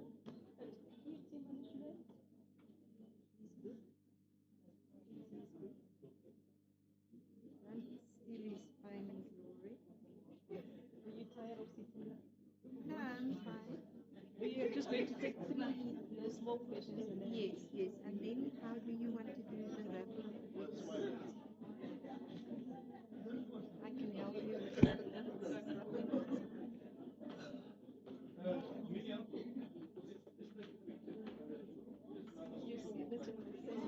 Yeah, but it's what's the picture? No, no. Are you sure?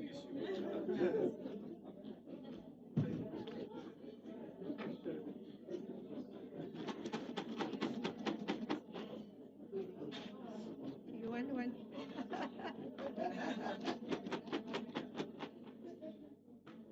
Well, unfortunately, I also have to leave now. You don't want to ask your question? That's fine. Trustee Osman. Okay, colleagues, we are going to take three last questions. Yes, the lady over there, the prof left. The lady sitting next to Sharon, and Her hand was up long. yeah, and there was another hand that side. Yeah, only 1, 2, 3, and 4. And if you have more questions, then you will ask when we, during lunch. Okay.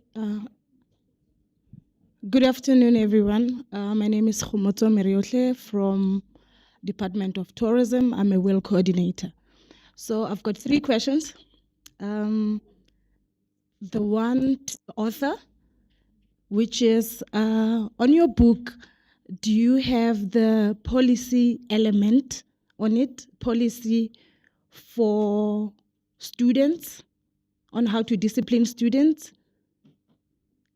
And then the second question is for Dr. Brink.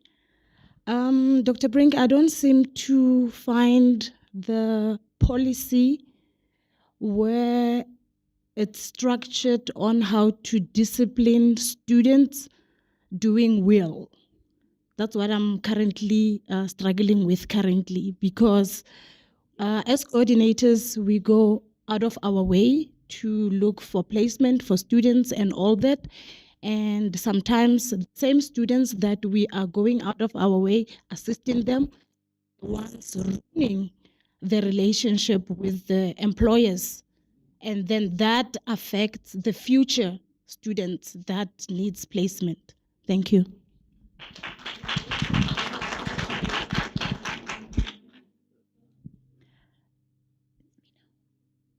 I'm Sibongile Mnisi from Pretoria Campus, Faculty of Humanities, School of Education. I saw this book launch, Prof. Prof is my mentor, guys. Then I said, I'm going to drop everything and come here, Prof.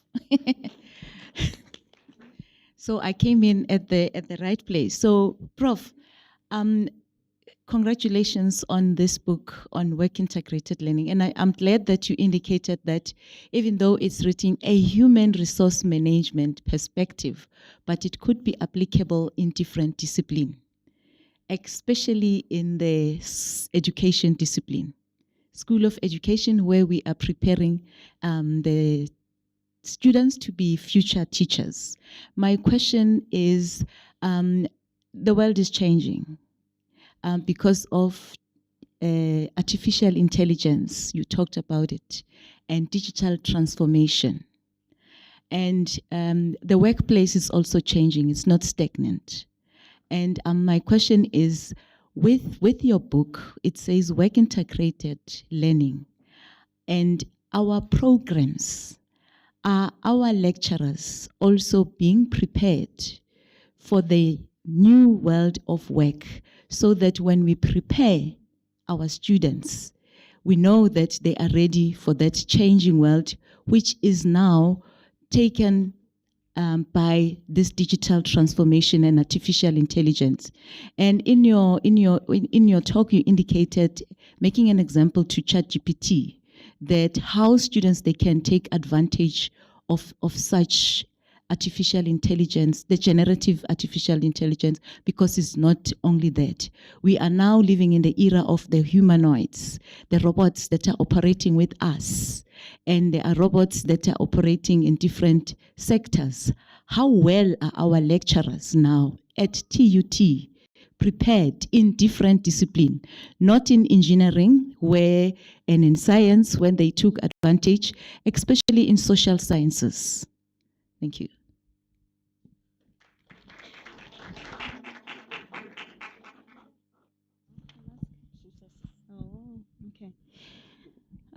Thank you, Prof. My question is around the biasness of AI in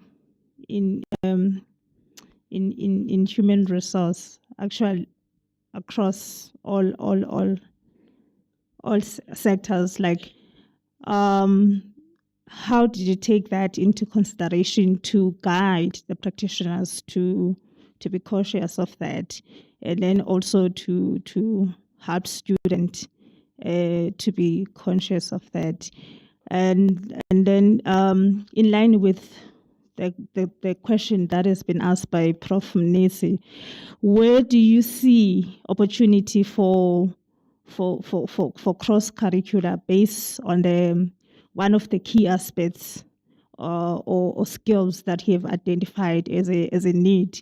So our TUT curriculum, where do you see that we can offer or do a cross-curricular or use a cross-curricular approach to ensure that these skills are centralized and integrated without students being limited if they are not enrolled in that certain qualification that offer those skills? And the last question is, do you involve students? Did you get an opportunity to hear from the student themselves in terms of their experiences to kind of also inform the industry on how they can go about ensuring this ease of in terms of a partnership? Because I think we can all agree that an authoritative approach is no longer working even at our homes. So it's best to be open and view the next person as a partner instead of a child or a student, but to be open to hear from them as well as to what is it that they think should be done and can assist in the whole journey of work integrated learning. Thank you. Okay. The first question was on policy of discipline.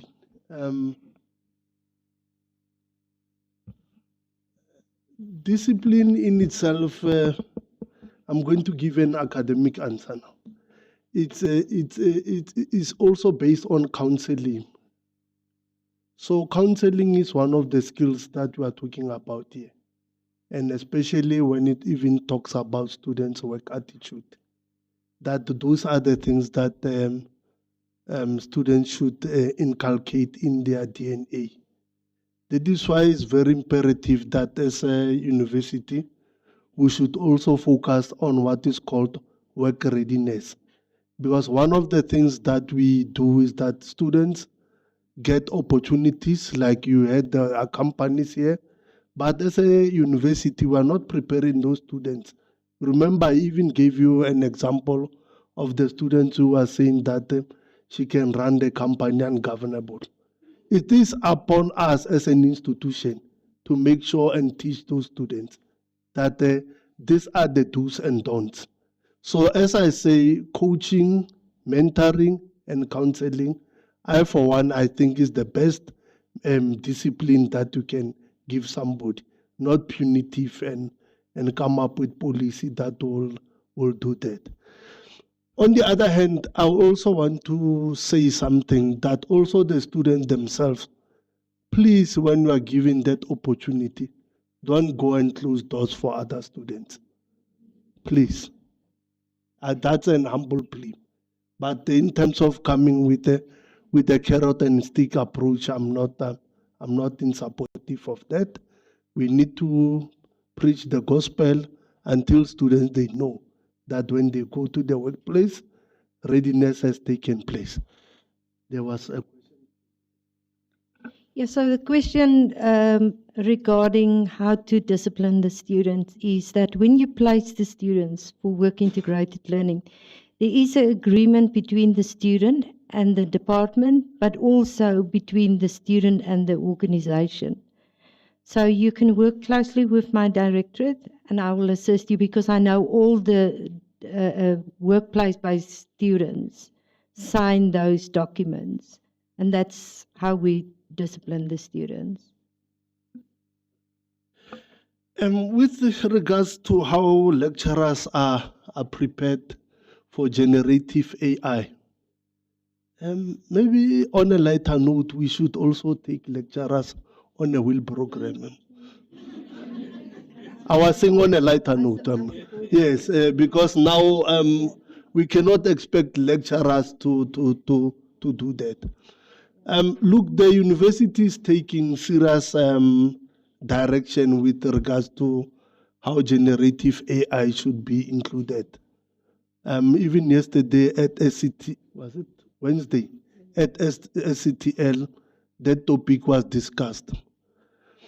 Already other universities has taken some serious steps.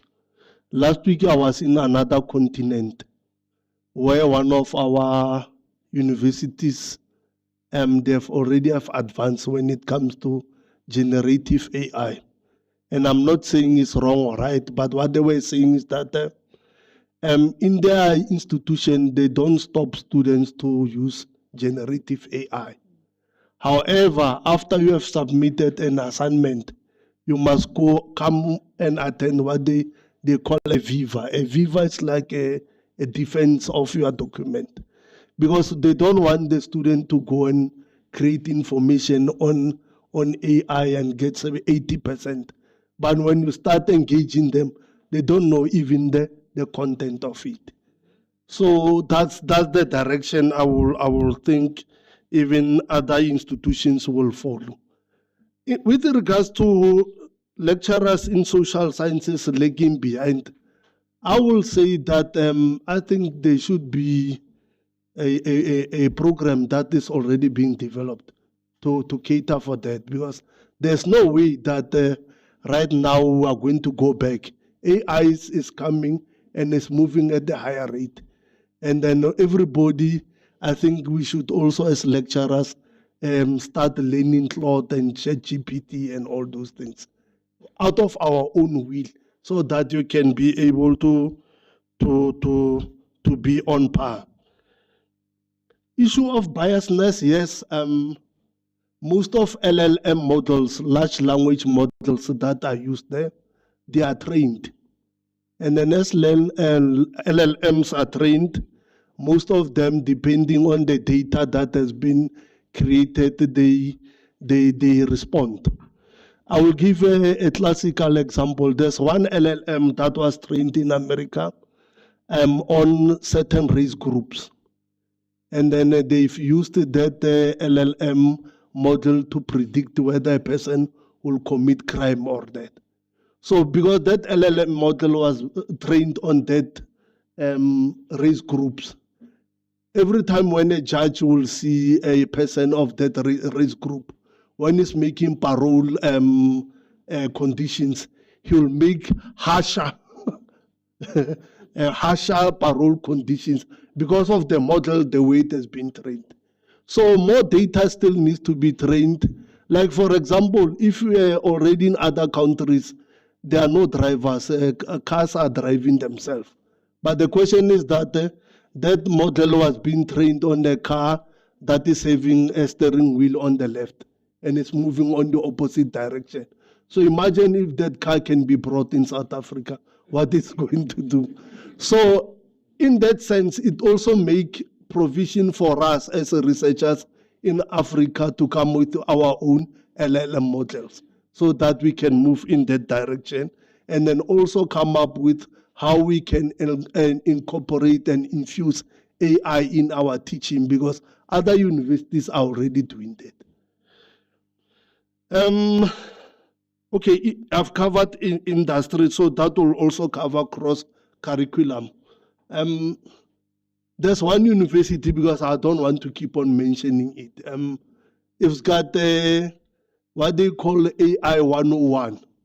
So any student, whether you are from humanities until engineering, all the students have to go through that AI model. So where students are given advantage or exposure into that. With regards to when the framework was developed, where students considered in the initial study that we wanted to do, the answer when the proposal was approved was that it did not only include practitioners, but it also had different stakeholders. Unfortunately, it was during COVID. That's why we went this route. That is a limitation of the book. And then what we can say is that on Monday, that is a future research that we need to do and infuse so that we create a model. But as we said, this was the one. On Monday, on Tuesday, when we were hosting the Department of Communication, there were 3 subgroups that were there. And the students, when they were talking about how will can be made effective, us who are working, we were told to step aside, and students, they've made their voices. One of their voices that they spoke about was biasness. One was that biasness, students were very straight, that Black students were marginalized in companies. They were not given opportunities. One of the limitations they spoke about was this recruitment AI models, that they are also biased. So those are the things that even the Department of Communication is saying that is willing to come and partner with TUT so that we can create a future for our students. I'll pause them. Thank you very much, Prof. and Dr. Brink. Colleagues, we have to excuse our DVC TLT. He has got another engagement. So I will allow Ms. Vuyo to hand him the gift and take pictures before he leaves.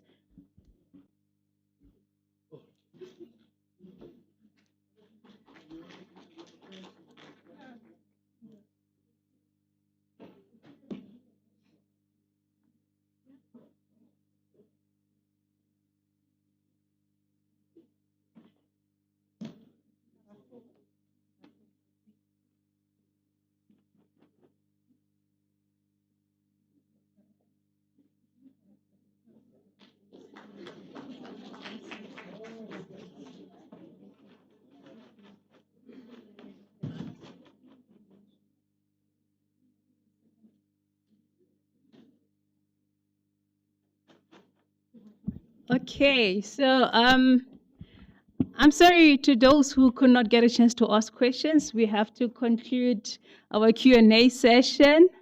So before we move to the next item, we do have a little something for our students. We are going to have a raffle, and we're going to give away 10 books to our lucky winners. Yes, but I just want to make an announcement. When you're a winner, don't come to collect your book yet, so that you can have it signed and take a picture with the author. So we'll just keep aside the names of the winners, and then afterwards, then you can get your book signed and take a picture with the winner. I'm suggesting this so that we do not disrupt the program. Is that fine? Okay, so can we begin? I hope you guys are feeling lucky today, yeah? Okay. So we're waiting to see who is our first winner. Let's see.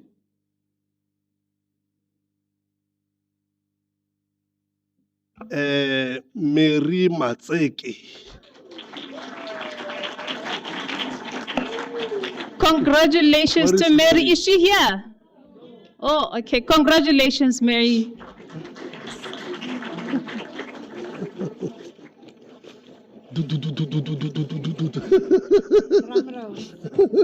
Let's see.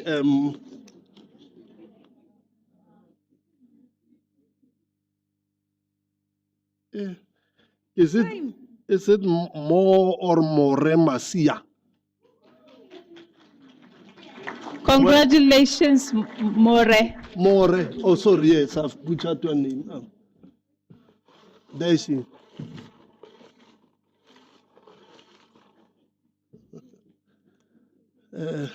So there's no biasness in this model. As you can see, I'm not watching. Here it says in Ndlovu SE. Can we see in Ndlovu SE? Oh, Ndlovu has missed. All right. Or take it out. Ndlovu is not here, so we are passing. Too late. Disqualified.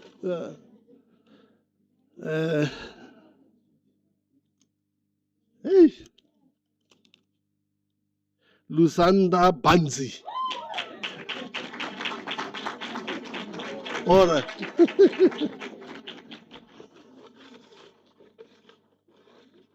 Take in the corner. Take at the corner. No? Yeah, so that the model is not biased. All right. I've taken at the corner. Let's see. Yeah. This one is it Melissa Zukula? Melika. It's not here. Oh, where's Melika? Oh, all right. Hey, you nearly lost. They said you are outside. Yeah, even walking outside is not safe. Yeah. All right, let's see.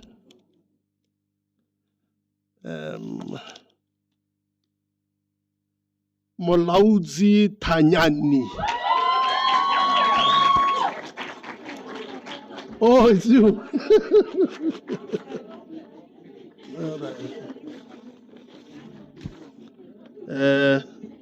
All right. Yeah, I see you are looking at me, Sam. Let me pull out your name here. Sitembiso Mokwena. Outside. Oh. Disqualified.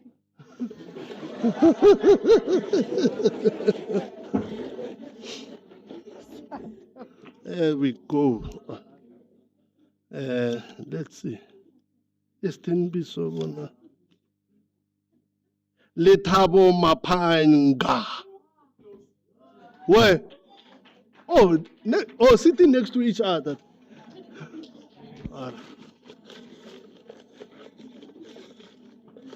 Yeah, students are coming in because they heard that those who were outside, they've disqualified. All right, let's see.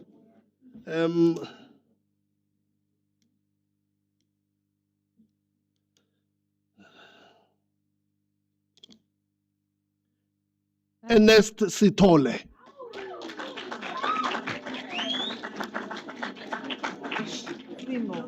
Three more.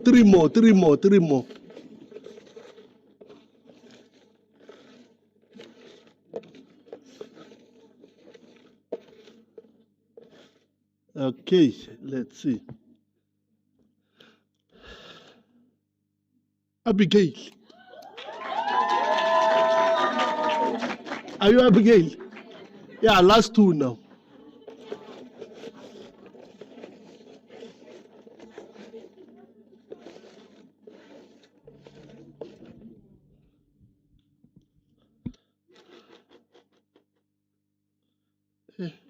Is it Finiat or Luniat Pahole? Pahole.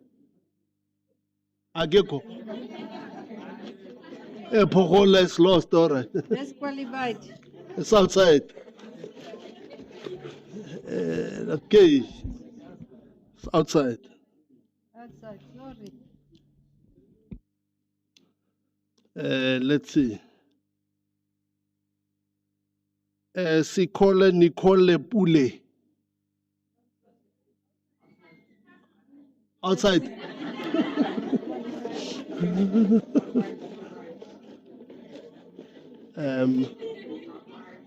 Outside. These people, students. Not serious. Not serious about. Moses. Moses, the hand is up. There's no Moses silence. MOO, is it? Oh, it's Moses, all right.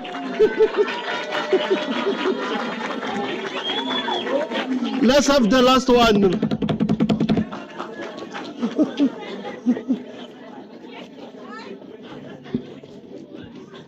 Hi.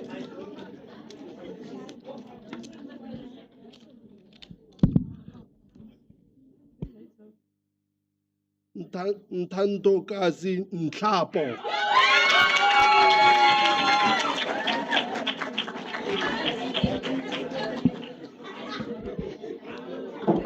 Okay, congratulations to all our winners.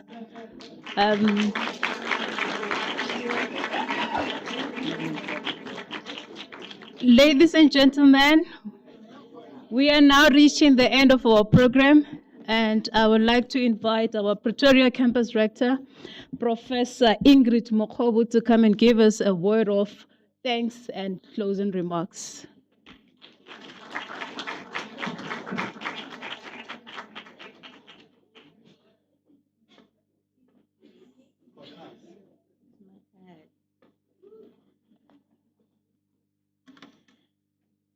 Good afternoon, everyone.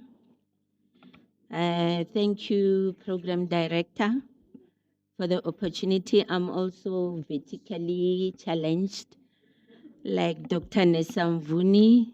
So, yeah, please, if I'm not audible, please say so. In absentia, I would like to say good day to DVC, TLT, Professor Ben van Wyk, the Executive Dean of the Faculty of Science, also in absentia, Dr. Edgar Nesamvuni, the SAQA CEO, again in absentia for now, Ms. Nadia Starr, and the author of the book, our groom, Professor Maleka, the Director of Cooperative Education, Dr. Rulin Brink. I also saw the campus rectors, the assistant deans, the deans, also Director for SDS in our midst. Thank you for being here. The guests also, colleagues and students, maybe I should say most importantly, students. As we draw to the close of today's official launch of the book titled Work Integrated Learning, a Human Resource Management Perspective, a Practitioner's Guide, it is my absolute privilege to propose the vote of thanks. First and foremost, I would like to extend my deepest gratitude to our keynote speaker, Ms. Starr, and the discussant, Dr. Brink. Thank you for your profound insights and for eloquently contextualizing why Prof Maleka's book is so valid, timely, and relevant to the field of human resource and cooperative education, will to be specific, and how it contributes to future-ready graduates. Your messages and engagements truly set the intellectual tone of our discussion. To our esteemed author, Prof Maleka, we extend our heartfelt gratitude for dedicating time to rigorous research and intellectual passion to this remarkable book. Also, I was in the, maybe again speaking from my heart, like Dr. Nesamvuni and Prof Ben, I was in the same cohort of the MBA with Prof Maleka as well. And Prof Maleka was, it has been said already, was notably one of the first to complete his mini dissertation on this specific subject, basically completing the course ahead of everyone. So definitely Prof Maleka is a hard worker. I fondly recall, Prof, your generous invitation to a coaching, I'll call it a coaching session, where you offered guidance on some of the challenges I personally experienced in writing my own mini dissertation. So I am not sure you still recall. It is evident, colleagues and everyone else, that Prof Maleka is committed to sharing knowledge and making a meaningful impact. And these are the qualities of a true leader. He is living the soft skills captured in his book. A person with a very good sense of humor. I think you have picked that up already. You can ask the tribe, all the campus rectors, we call ourselves the tribe. Recently, there was a meeting, and I went in that meeting very sick. I was very, very sick. But because Prof Maleka was there in the meeting, I went out being the loudest.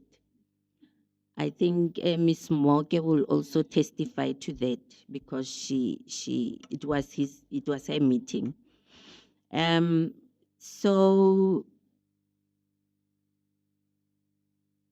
Maybe we also need to thank you for making easier for us to understand how we can bridge the critical gap between academic theory and workplace practice, redefine talent development pipelines, and directly address modern employability challenges through this remarkable book. What an impressive milestone, Prof. Congratulations. We understand that the journey of writing a book is seldom straightforward, yet the outcome we hold today is an extraordinary contribution to will and human resource scholarship, and a contribution to the ISP pillars, pillar 1 and 2, to be specific. And what is critical now is to action your work across disciplines, because I think the content cuts across all the disciplines. Listening to Dr. Nesamvuni's message, a message of support, I'm almost certain that it gave Prof Maleka a strong wave of confidence, contentment, and encouragement. Thanks to Dr. Nesamvuni. And a special note of thanks goes to the DVC again and his UCDP team, Ms. Vuyo Ohwana, for Prof Maleka's financial support for his research through the Helia MBA program, also for bringing this remarkable book to print and for sponsoring today's event. Thank you. We also thank Prof Ben for his conscious and transformational leadership and for such a wonderful and warm opening. And most importantly, thanks to all our attendees. Your presence here today is what gives academic discourse its life. Engaging in robust Q&A sessions and celebrating intellectual milestones together is what builds our academic community. Thank you for your time, your engagement, and your enthusiastic support. I would like to single out student participation. Your active participation was very impressive. Thank you very much, guys. And again, this event would not have been possible without meticulous planning of the organizing committee, those who always work behind the scenes, Ms. Machilani and the team. Thank you for handling every logistical detail so seamlessly. Lastly, I would like to thank our program director, Ms. Memani, for keeping the event on track, setting the welcoming tone, and guiding the audience smoothly through the program. Thank you for steering this launch with such grace, professionalism, and warmth. Yeah, I think I will stop there because I've seen they've already distributed the gift. Okay, thank you very much.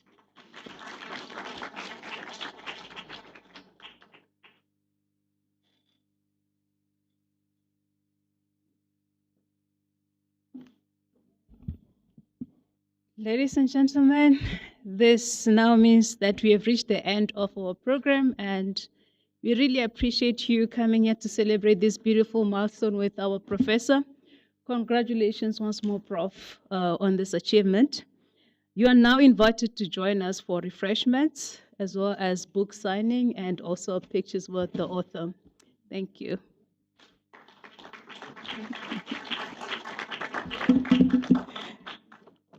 Good afternoon, colleagues. As an African, we always give a token of appreciation to those who were the program directors. So program director, author, Prof Maleka, I'll give a gift to the program director, and we would like a picture between you, the program director, and Dr. Brink. Thank you.